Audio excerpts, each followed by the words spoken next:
If you're wondering why people fail language learning, it's not actually random and it's not luck. There is a consistent reason why people fail. And that's what I'm going to talk about in this video, because a lot of the online space talks about, the top 5 reasons people fail.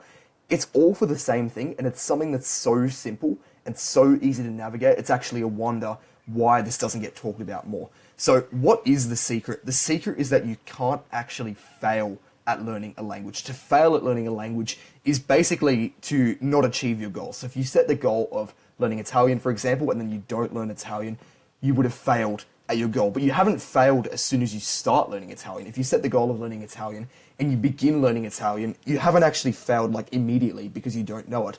So how do you fail the goal? The only way you can actually fail the goal is to give up and to stop actually trying to achieve the goal. So here is basically what happens in my opinion. You start with a desire. Maybe your desire is to live in another country. Maybe it's to be able to talk to a family member.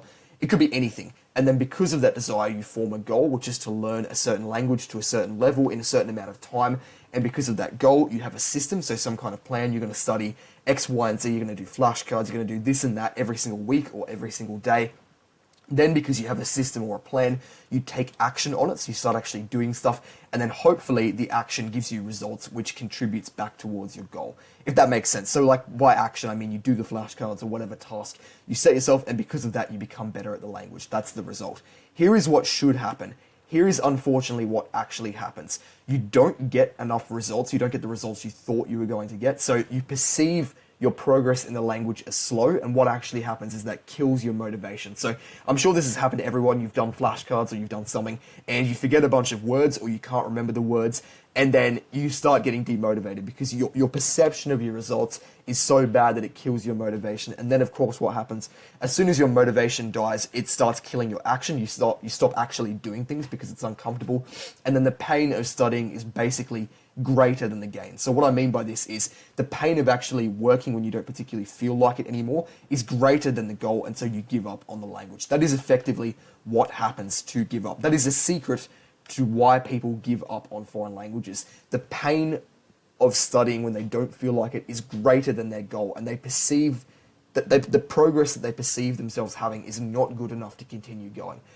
But what is the solution to this? Because the secret is all well and good, but how does this actually help us become better language learners? Well, what I want you to do after this video, if you can, is to reflect on your journey as a language learner. And you can do this, you can just think about it if you want, but I'd highly recommend you actually get pen and paper and journal about it. What is your desire? Are you in line with it? What goal have you set? You should ask yourself these questions. You should basically go back through, if the page actually works, go back through this and see if everything is actually in line with your desire. So what is your desire? Have you set yourself a goal that actually lines up with it? Have you set yourself a plan to achieve your goal, which is like a short-term goal or a system? You're going to study this, you're going to do these things to make progress.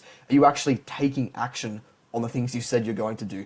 Are you actually making progress towards your goal? Actually define where the problems are in this line that I've just given you in this process, and see what is actually stopping you from making progress towards your desire effectively. And then the final question is, how do you perceive your progress? Do you actually think you're making progress? If you don't think you're making progress, it's going to be really easy to get frustrated and emotional and not actually want to study anymore, which is going to kill your action, as we just established, because that's what happens. It kills your action, and then you make even less progress, and it's kind of a cycle. So how do you perceive your progress? Are the things you're doing right now making you progress? Are you making progress but you're impatient? Ask yourself all of these questions and journal about it. You'd be surprised how honest and how effective journaling actually is in discovering problems.